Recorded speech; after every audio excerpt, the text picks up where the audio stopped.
Thank you very much, and I think Srinegi and dignitaries on the dais and my friends in the audience. I think this is a very apt conference on asset integrity and learning from incidents. But what I'll try to do in next few minutes is try to tell you why this is important today, right here. Link it to some global things which are happening in gas sector. First reason why we have to be more and more aware of our asset integrity is because in 2 years' time, I know we keep talking of increase of share of gas in the energy mix, but I'm very hopeful for what's happening in the world. In 2 years' time, we should see this increase, and I'll tell you why. Second is a lot of urbanization is happening. The economy is going through electrification, and I'll tell you what's a threat it poses to the pipeline and city gas network. As Mr. Mathur also said, third-party damage, and we talked about electrical interference. And third is we have a range of pipelines in this country, from assets which are aging and also some of the new assets. So we have to look at exactly what we have to do in all these regions. And I'll also give you some examples of what we as a company are doing to meet the future challenges. And I'll not dig deep into technical because you guys are more expert than me, but I'll try to give you a view on that. Yeah. First is scenario in the world on gas, what's happening. As we all know, when we talk to global leaders, it's very clear that one thing which is most important now is energy security. Gone are those days when we used to talk about sustainability. So the first thing which India also is looking at is what we have in terms of energy security, and we're using multiple fuels for that. Second is affordability. Without affordability, we know gas doesn't sell. And third is then sustainability kind of, yeah. But what's happening in the world is come 2027, there's a lot of LNG capacity is getting added. From 2027 to maybe 28, 29, 300 BCM of new LNG capacity is getting added. Something like 10 to 20 MTPA each quarter. Now, once that happens, and there are very few buyers in the world for this new LNG. One, China is trying to buy more gas from Russia. Europe will buy some gas, but they're getting saturated. US has its own sources, and there are few countries left like India, Japan, Taiwan, Korea to buy these gas. Once that happens, most of the reports are saying the gas prices will crash to $6 to $8 delivered in India at LNG terminals.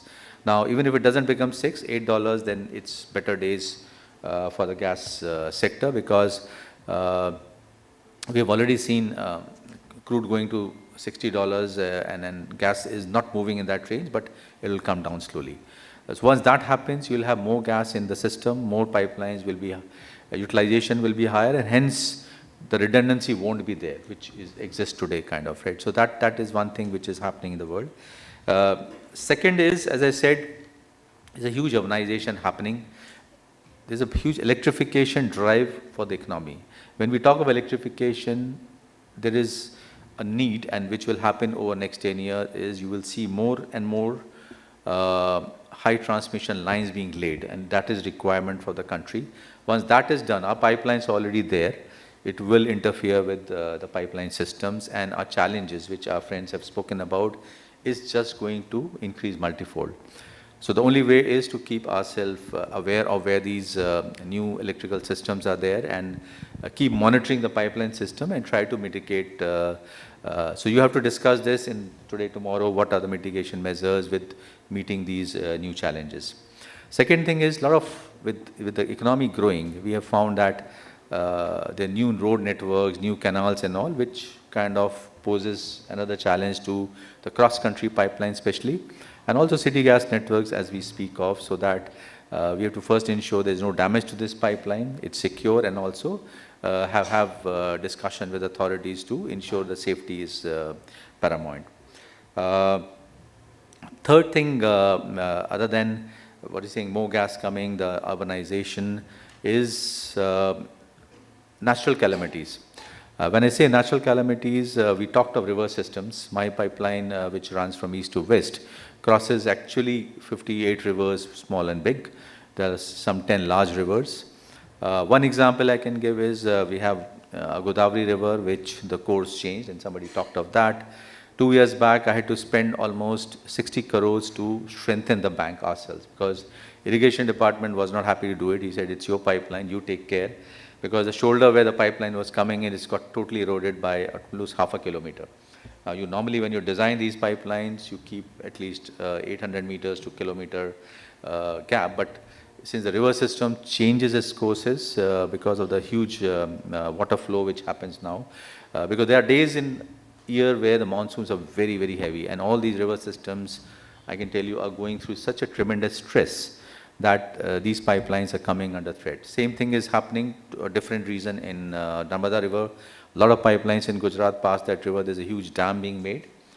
We are, along with other pipeline operators, are spending crores and crores to ensure our pipeline is safe when this dam is ready and built in next 3 years' time. So keeping in mind that all these new things are happening, we have to increase our vigil. Coupled with that is a third-party damages. That is a threat which remains with the urbanization. If you see our pipeline also, the cities were very far off when these pipelines were laid. Now, the zone, classification zone itself is changing. Despite our best effort, like we use drones, we use line walks, we use all technology possible. We're looking to use satellites also to monitor this pipeline. I also use software known as pipeline intrusion detection system, which sends us signals in the control rooms if somebody is digging on the pipeline. We still have in last 24 months had attempt of drilling on our 48-inch pipeline twice. And this, if suppose they would have reached this pipeline, it would have been a disaster kind of, right? So I think this, because of the population near almost touching us, it's becoming more and more serious threat, that third-party damage, which we've seen what happened in Bombay, with a lot of disruptions happen. Luckily, there was no damage to life of people and all. But in case of our pipelines, it's 98 bar, 48-inch, huge pressure. If something happens, then the whole villages near that can be threatened, both life and other assets kind of. So we have to be very careful about some of these things as we go along, electrical interference, third-party damage, and that's going to only increase. Last thing, two things I want to stress is, one is how do we use technology? How do we collaborate among ourselves to ensure we do better? The first thing on technology, I think we have started using more digital technologies, whether even a person is going for a line walk, he goes with a handheld device, he records all the readings, he uploads photographs so that we have the data available to us it's not dated data but online data which is available to that, and all this is linked to multiple applications, which ensures that our control rooms, which is one in Mumbai, other in Hyderabad, is monitoring this large assets every minute, every hour kind of, right? So that is happening. We are also building a digital twin of our pipeline. When I say digital twin, this is a proof of concept which we are doing with IIT Mumbai, so that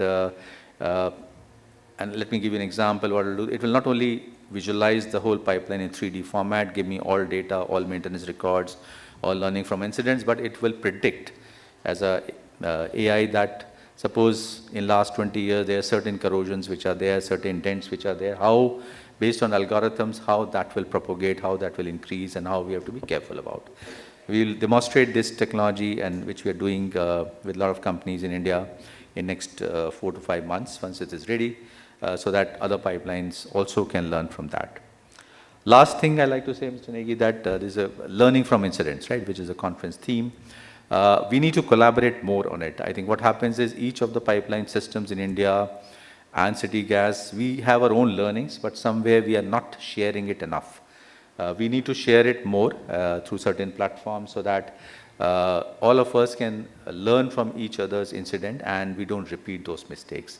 I think we look forward to this conference where I think you can put up details around what these learnings are, and that I think all of us can be more richer in terms of knowledge. I think these are the key messages I want to say. All the best for, I think, deliberations today. I hope you had a good session, and we look forward to the output from this full day discussion and tomorrow. Thank you very much.